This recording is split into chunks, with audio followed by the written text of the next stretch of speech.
อนนี้คุณอยู่กับพี่ตองเที่ยวดูนะฮะวันนี้ผมจะพารู้จัก power แบรนด์ NPE นะฮะขอย้ำนะฮะแบรนด์ NPE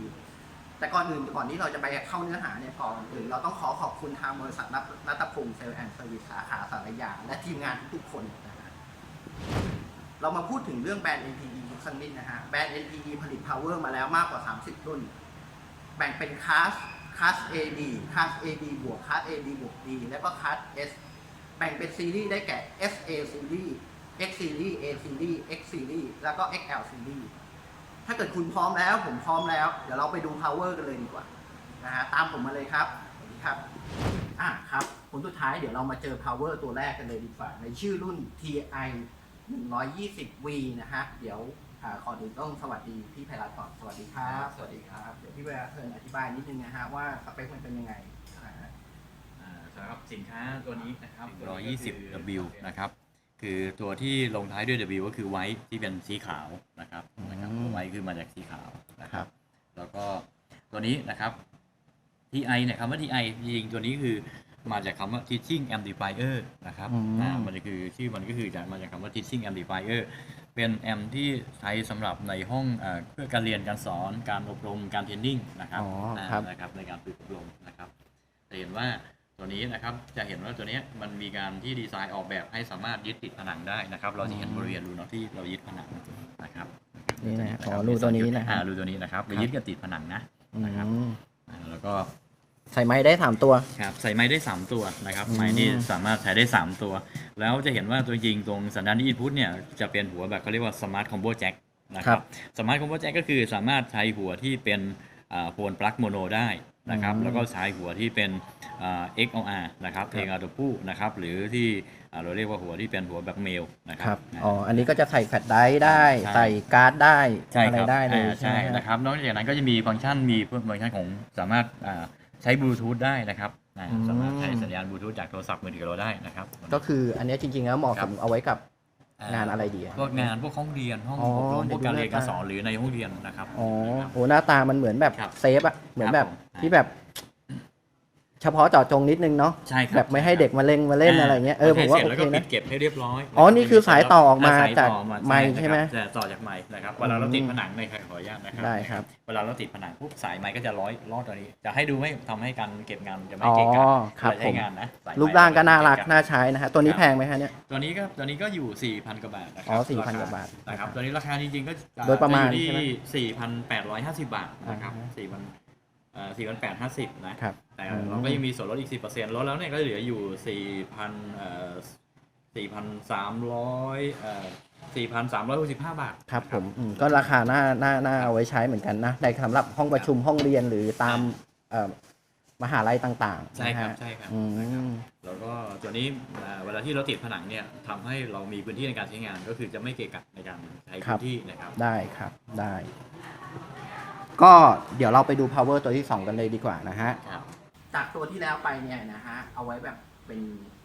เขาเรียกว่าอะไรนะเอาไว้ใช้ในห้องเลยนะห้องเพื่อการเรียนการสอนการอบรมเดี๋ยวตัวเนี้ยอาจจะแรงขึ้นมานิดนึงในชื่อรุ่นเนี่ย KA 300นะฮะซึ่งตัวเนี้ยแหมดูจากรูปทรงแล้วก็น่าจะเอาเรื่องอยู่เหมือนกันนะฮะเดี๋ยวให้พี่ไพรัตน์อธิบายเลยดีกว่านะฮะว่าตัวนี้เนี่ย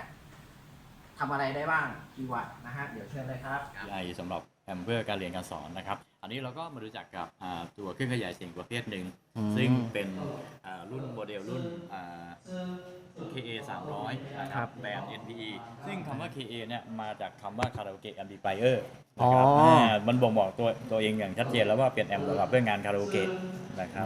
โค้ดของมันก็คือ KA นี่คือคาราโอเกะง่ายๆง่ายๆเลย Karaoke Amplifier นะครับผมแล้วตัวนี้นี่ยังไงมั้งครับเนี่ยครับตัวนี้นะครับตัวนี้ก็คือออกแบบไว้จะเห็นว่า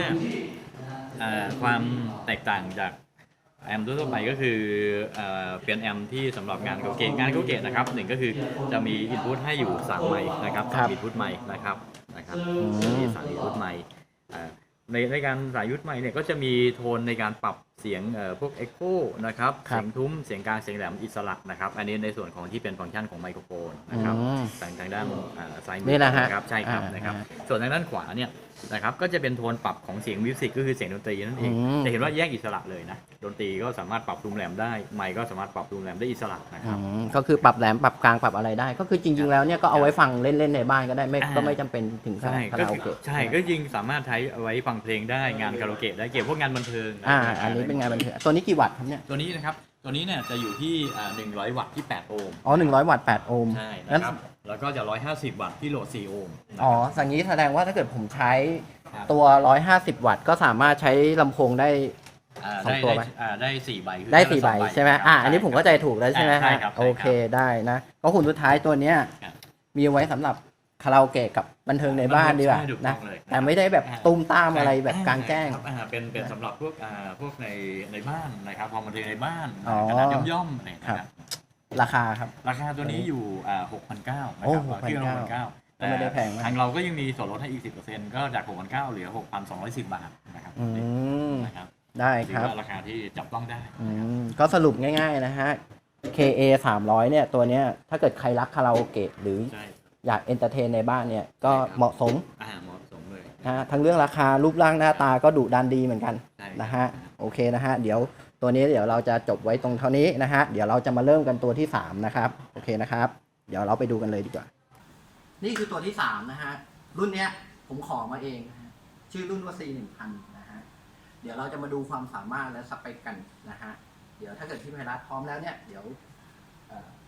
จัดการเลยนะฮะช่วยส่องเลยว่าตัวนี้เป็นยังไงนะ นะครับเราก็นะครับมารู้จักกับ power amplifier ของ NP อีกรุ่นหนึ่งนะครับโมเดลก็คือ C1000 นี่นะฮะ ใช่ครับ รหัสอยู่นี่ รหัส C1000 C1000 ครับ จริงๆ C1000 นะครับตัวเนี้ยเนื่องจากซัพพลายหรือหม้อแปลงที่ใช้เนี่ยมันจะเป็นหม้อแปลงประเภทของพวก C core นะครับเป็น C core แล้วก็ใช้โมเดลว่าเป็น C1000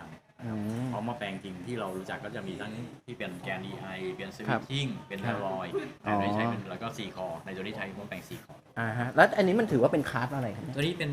คลาส AB นะ คลาส AB นะ ตัวนี้เป็นคลาส AB นะครับ ฮะ จริงๆของจุดเด่นของคลาส AB ก็คือการเก็บรายละเอียดเสียงนะครับเป็น power ที่ค่อนข้างเก็บรายละเอียดเสียงได้ดีนะครับ คือประมาณย่านกลางถึงสูงใช่ไหม ใช่ครับใช่ครับ แล้วก็ต่ำ ใช่ แต่ต่ำก็มี ระดับก็มีนะครับต่ำก็มี เพราะว่าคือจุดเด่นของคลาส AB เนี่ยมันเหมือนเวลาที่เราป้อนสัญญาณเข้าไปเนี่ยเรา ครับ สัญญาณที่จากสัญญาณเล็กๆนะครับเราขยายให้เป็นสัญญาณที่ใหญ่ๆออกมาสู่ลำโพงเนี่ยมันเกือบจะได้เต็ม 100% จากสัญญาณที่เข้ามาเลยนั่นเป็นเหตุผลว่าทำไมคลาส AB จึงเก็บรายละเอียดเสียงได้ดี อ๋อถึงว่า ครับ การคลาส AB เนี่ย ครับ เป็นคลาสที่ยอดนิยมสำหรับ ใช่ คนชอบเครื่องเสียง แต่ว่ามันใช้เฉพาะในบ้านนะผมว่า จริงๆ หอยั แล้ว ไ เดี๋ยวนี้กลางแจ้งมีกลางแจ้งก็มีทั้งที่เราใช้ทั้งในบ้านแล้วก็กลางแจ้งเลยเพ อ๋อ ราะว่า ที่เป็น AB บวก D ใช่ไหม ถ้าเป็น AB บวกดีก็จะเป็นในคลาสที่จริง อ๋อ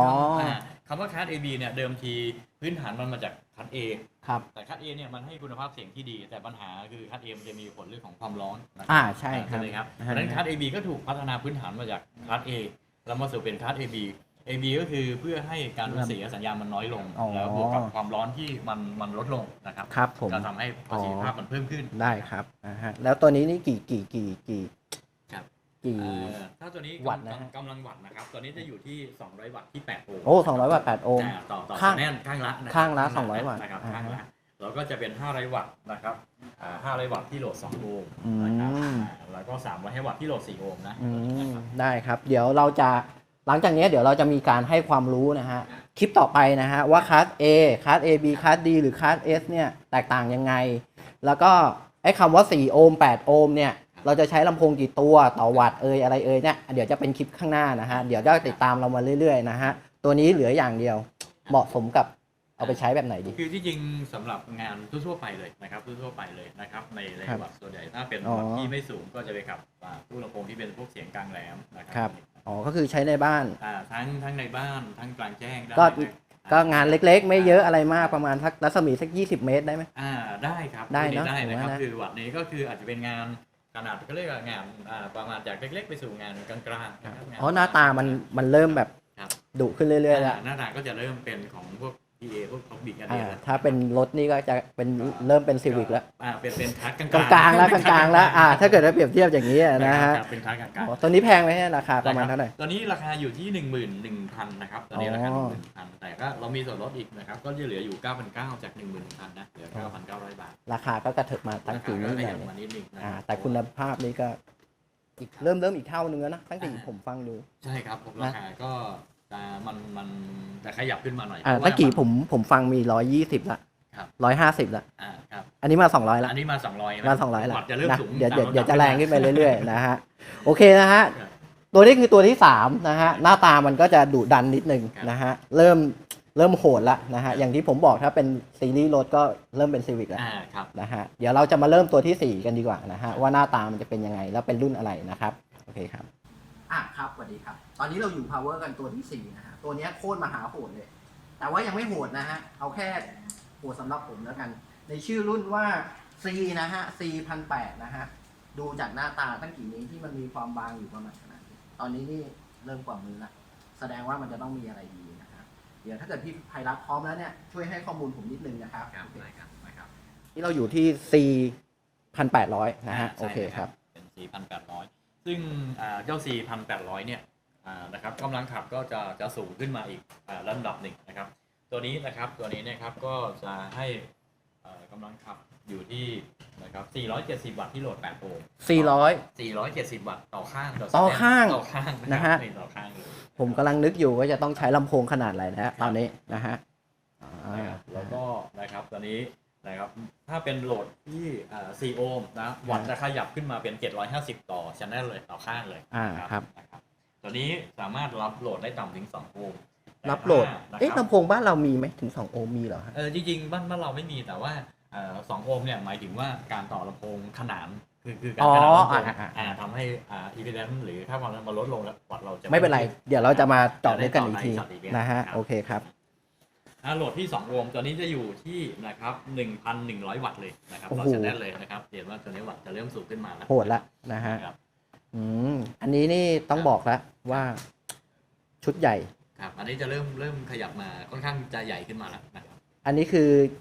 ใช้แบบไหนดี อันนี้สำหรับพวกงานกลางแจ้งนะครับกลางแจ้ง เฉพาะละ เฉพาะแล้วนะครับ อันนี้เป็นคลาสอะไรครับเนี่ย ตัวนี้ยังคงเป็น class AB อยู่เหมือนเดิม อ๋อยังคงอยู่เป็น ยังคง AB เป็น class AB อยู่ นะฮะ ครับ อ๋อแต่ว่า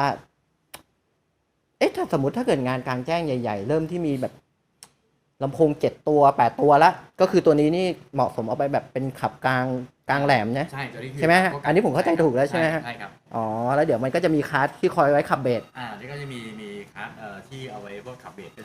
โอเคครับได้นะฮะก็อย่างที่บอกฮะตัวเนี้ยแหมแต่มันก็เอาไว้ใช้ในบ้านได้เนาะผมว่า ก็ ฟังเล่น คือจริงๆสามารถในบ้านเราก็สามารถใช้ได้นะคือเดี๋ยวเราต้องทำเข้าใจหลายท่านบอกมันกลางแจ้งอย่างเดียวเหรออะไรเงี้ยจริงๆการบ้านก็สามารถใช้ในบ้านก็ในบ้านก็สามารถใช้ได้เช่นกัน ตัวนี้ราคาเป็นไงบ้างคะเนี่ย นะครับตัวนี้ราคานะครับราคา4,800ตัวเนี้ยราคาจะอยู่ที่ 15,000 บาทนะครับเราก็จะมีลด 10% ก็จะเหลืออยู่ที่ 13,500 บาท ราคาก็จับต้องได้ รา เหมื คา อนเดิ ก็ ม จับต้องได้ นะฮะ หมื่นต้นๆนะครับ หมื่นต้นๆนะฮะ โดยแรกมากำลัง ได้ ค่อนข้างสูงพอสมควร ตัวนี้ตัวที่ 4 แล้วนะฮะเริ่มโหดแล้ว เริ่มโหดแล้ว เดี๋ยวเราไปดูตัวหน้ากันดีกว่านะฮะว่ามันจะโหดแค่ไหนกับตัวที่ 5 นะฮะเดี๋ยวตามเรามาต่อนะฮะโอเคนะครับ ครับสวัสดีครับ ตอนนี้เรามาครึ่งทางกันแล้วนะฮะในชื่อรุ่นC220 นะฮะ C220 ใช่ไหม ใช่ครับ นะฮะตัวนี้เริ่มโหดแล้วแล้วก็เป็นตัวที่ขายดีอีกหนึ่งตัวนะฮะ ใช่ครับ เราเคยทำคลิปมาผลหนึ่งละ ใช่ครับ ครั้งที่แล้วนะฮะถ้าเกิด ใช่ครับ ใครอยากจะดูเนี่ยก็คลิกลิงก์ข้างบนได้เลยนะฮะเดี๋ยวเรามาฟังข้อมูลกันอีกทีดีกว่ากับความสามารถมันนะฮะว่าจะ พร้อมแล้วพี่ไพรัตเริ่มเลยดีกว่า ครับ ครับ อันนี้ก็เป็นของ NP อีก1โมเดลรุ่นนะครับก็คือรุ่น C 2002 นี่นะฮะ ใช่ครับ รุ่นนี้รุ่นยังโหดเลย ครับอันนี้ นะ จะ ฮะ รุ่นเป็นรุ่นใหญ่ขึ้นมานะครับ ผม อีกสเต็ปหนึ่งนะครับ นะฮะ อันนี้นี่กี่วัตต์ทั้งเนี้ย ตัวนี้ก็จะเป็นขนาดกำลังขับของรุ่นนี้นะครับจะเป็น570 วัตต์ที่โหลด8โอห์มนะครับแล้วก็จะอยู่ที่ 1,000 วัตต์ที่โหลด4โอห์มนะครับ ครับ แล้วก็สามารถรับโหลดต่ำได้ถึง2โอห์มนะครับถ้าโหลด2โอห์มเนี่ยกำลังขับจะขึ้นมาอยู่ที่ 1,400 วัตต์ต่อข้างต่อชแนล ครับได้ แต่ว่าแต่ว่าผมเห็นข้างหลังเนี่ยมันเยอะแยะมากมายไปหมดเลย ครับ ตัวนี้นี่ ก็ตัวนี้ลำโพงก็จะมีให้เลือกใช้งานที่เป็นแบบ binding post นะครับแล้วก็เป็นแบบของ Speakon นะครับ อันนี้คือไอ้แบบเอาสายไปแล้วหมุนๆใช่ไหมหรือว่าจิ้มๆไป ที่จริงสามารถปอกสายเสียบหมุนตรงบริเวณด้านข้างนี้ อ๋ ได้ อ นะครับหรือจะเป็น banana plug เสียบตรงนี้ก็ได้นะครับ หรือใช้หัวซิลิคอนจัมเปอร์ตรงนี้ก็ได้นะครับ นี่นะไอ้ที่มันเป็นเสียบๆอย่างนั้นนะ ใช่ครับ แล้วที่ล็อกกิ๊กอย่างนี้ใช่ไหม ที่เป็นซิลิคอนล็อก ครั้งนี้เขานิยมใช้กับเครื่องเสียงกลางแจ้งอยู่แล้ว ใช่ครับผม เอ๊ะตัวนั้นมันเพราะอะไรเพราะว่ามันจะได้แบบติดแน่นๆใช่ไหมฮะ คือถ้าเป็นแบบสปีคอนเนี่ยนะครับมันมีข้อดีอย่างที่ว่าคือมันพอเราหมุนเสียบปุ๊บมันจะมีการล็อกไว้ อ๋อ นะครับ เท่านั้น เรา เอง ขยับสายนะครับหรือมีการสะดุดสายทำให้สายเราไม่หลุดออก แต่ว่าอย่าลืมนะหูเอาไปใช้กลางแจ้งนี่ ใช่ครับ ถ้ามันกระพือปึ้มนี่สายมันอาจจะหลุดได้อ๋อแต่ตัวนี้มันก็มาช่วยล็อกช่วยอะไรใช่ไหม ถูกต้องครับ อ๋อ ช่วยล็อกด้วยความแข็งแรงในการ นะ ใช้ ฮะ งานนะครับ ตัวนี้นี่แพงไหมฮะตัวนี้ นะครับตัวนี้ก็ราคานะครับราคาจะอยู่ที่ 16,500 บาท 16,000นะฮะ ครับ ยังไม่ได้ลดนะ ยังไม่ลดแต่ อืม เราก็จะมีส่วนลดให้ 10%นะครับลดแล้วก็เหลืออยู่ที่14,850 บาทครับ 14,850 บาทกับหูนี่ดูตัวนี้ นะครับ โอ้โหอันนี้ก็ใช้ง่ายๆเลยใช่ไหมวันนั้นที่เราเคยมานั่งเล่นกันก็เปิดออฟเปิดออน ออฟออนปกติเหมือนสวิตช์ทั่วไป อ๋ออันนี้ก็คือค่าระดับเสียงตามปกติ ใช่ แต่ละเฟสแต่ละอะไรมันขึ้นอยู่ที่ว่า ครับ ไปต่อยังไงด้วย ใช่ครับ อันนี้ก็จะเป็นวอลลุ่มของแต่ละชั้นนะครั อ๋อ ง่ายมาก ครับ จริง เดี๋ยวมาเจาะลึกกัน ใช่ ยิ่งทำยิ่งสนุกนะฮะ ครับ โอเคครับ เดี๋ยวเราไปเจอกันตัวที่ 6 เลย